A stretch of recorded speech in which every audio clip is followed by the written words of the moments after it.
Bonjour et bienvenue. Aujourd'hui, on va parler d'un sujet vraiment important. Comment faire en sorte que des années d'expérience à aider les autres soient enfin reconnues par un diplôme officiel. C'est tout l'objectif de la VAE aide-soignant et on va décortiquer tout ça ensemble simplement. Cette phrase, elle parle à tellement de monde, n'est-ce pas?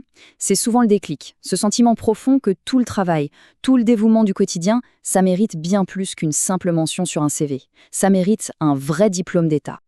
Allez, voici notre programme. D'abord, on va bien poser les choses. L'expérience acquise, elle a une valeur immense. Ensuite, on regardera le parcours VAE étape par étape. On parlera aussi des obstacles, des peurs et comment les surmonter. Puis, de l'accompagnement possible et enfin, de ce que ce diplôme change concrètement dans une vie. C'est parti! On commence par l'essentiel. Chaque geste, chaque moment d'écoute, chaque situation gérée sur le terrain, tout ça, c'est un savoir-faire incroyable. Il faut bien comprendre que la VAE, ce n'est pas un examen où on vient tester des connaissances. Non, c'est un processus pour faire reconnaître officiellement ce qui est déjà là. Voilà la définition formelle. Mais en clair, qu'est-ce que ça veut dire?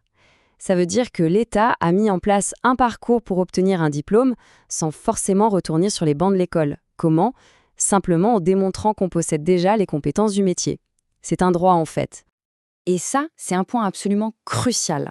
Le diplôme d'état d'aide-soignant obtenu via la VAE est exactement le même que celui obtenu après une formation. Il n'y a pas de petite étoile, pas de mention obtenue en VAE, non, c'est le même diplôme, point. Il ouvre les mêmes portes, donne les mêmes droits, la même reconnaissance. Et la super nouvelle, c'est que les choses ont été simplifiées. Avant, il y avait cette fameuse barrière des 1607 heures, soit un an de travail. Il fallait absolument l'atteindre. Eh bien, c'est fini. Aujourd'hui, ce n'est plus la durée qui compte, mais bien la pertinence et la richesse de l'expérience. Ça ouvre la porte à beaucoup plus de parcours différents. Pour que ce soit plus concret, prenons une histoire comme celle de Sophie. 10 ans qu'elle était aide à domicile. Un travail qu'elle adorait, mais elle se sentait un peu dans une impasse sans reconnaissance officielle. La VAE, ça a été pour elle l'occasion de mettre des mots sur tout ce qu'elle savait faire. Et le résultat? Diplôme en poche, elle a pu postuler et travaille maintenant en clinique.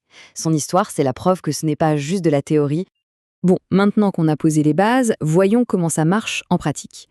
Le parcours VAE peut impressionner au premier abord, mais en réalité, c'est un chemin qui est très bien balisé, avec des étapes très claires. En fait, tout se résume à 3 grandes phases. La première, c'est le livret 1. C'est un peu le dossier de candidature pour avoir le feu vert. La deuxième, le livret 2, c'est le cœur du sujet. C'est là qu'on va décrire son expérience. Et enfin, l'oral, avec le jury, qui est en fait un échange. Voilà, 3 étapes pour un diplôme. Zoom sur le livret 1, c'est la partie administrative, la paperasse, on ne va pas se le cacher. Il s'agit de rassembler les preuves de son expérience, les attestations d'employeur, les certificats de travail, etc.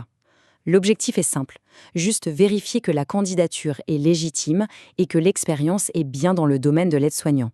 Ce n'est pas une évaluation, c'est une formalité. On passe au livret 2. Ah, celui-là, c'est souvent lui qui fait le plus peur, mais il faut vraiment le voir autrement. Le but n'est pas d'écrire un roman ou une thèse universitaire. Non, le but, c'est de raconter son métier avec ses propres mots, de décrire ce qu'on fait au quotidien. C'est l'occasion de prendre du recul sur sa pratique et de réaliser tout ce qu'on sait faire. Et pour aider à structurer cette rédaction, le diplôme lui-même est découpé en 5 grands domaines, 5 blocs de compétences. Il suffit pour chaque bloc de choisir des exemples concrets des situations vécues qui montrent qu'on maîtrise le sujet. Ça permet de construire un dossier qui est vraiment personnel, qui raconte une histoire unique, la sienne. Bien sûr, se lancer dans une démarche comme la VAE, ça amène son lot de doutes et parfois de vraies peurs. C'est humain, c'est tout à fait normal. Alors parlons-en ouvertement. Ça, c'est la crainte numéro 1, celle qu'on entend le plus souvent. La peur de la page blanche, l'angoisse de ne pas trouver les bons mots, de mal écrire, de faire des fautes. Et cette peur, elle peut vraiment bloquer. La réponse, elle est simple. Le jury ne va pas noter le style littéraire.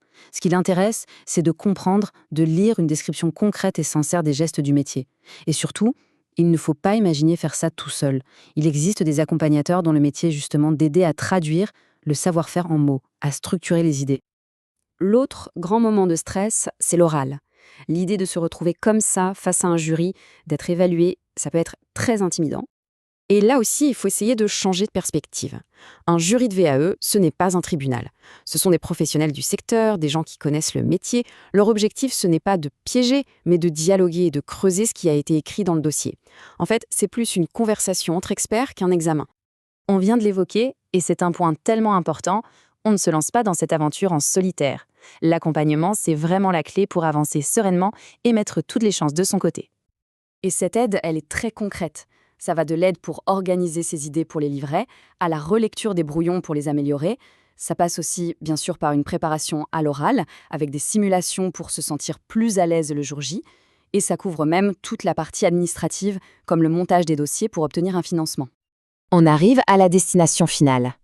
Finalement, pourquoi se lancer là-dedans ? Parce qu'au bout du chemin, il y a bien plus qu'un simple morceau de papier. Il y a une reconnaissance qui peut vraiment ouvrir les portes d'une nouvelle vie professionnelle. Regardez ce chiffre, 5000. C'est le nombre de postes d'aides-soignants qui étaient vacants, rien que dans les hôpitaux publics en France en 2022. Et depuis, la demande n'a fait qu'augmenter. C'est énorme. Qu'est-ce que ça signifie ? Ça signifie que ces compétences sont vitales, qu'elles sont recherchées partout. Le besoin est criant. Et le diplôme dans ce contexte, ce n'est pas juste un plus, c'est la clé. C'est la clé qui permet de postuler à ces emplois stables et mieux reconnus. Les bénéfices sont donc très concrets. C'est d'abord une reconnaissance officielle. Souvent, ça s'accompagne d'un meilleur salaire. Ça ouvre l'accès à des postes en hôpital, en clinique, en EHPAD, et puis c'est un tremplin. C'est la première étape pour celles et ceux qui, comme Sophie, rêvent peut-être d'évoluer plus tard, vers le métier d'infirmier par exemple. L'expérience est là, précieuse, solide. Le besoin de reconnaissance, il est là aussi. Le parcours est tracé. Les aides existent pour ne pas être seul. Alors la vraie question finalement, c'est de savoir si le moment n'est pas venu de franchir le pas, de transformer cette belle expérience en un véritable avenir.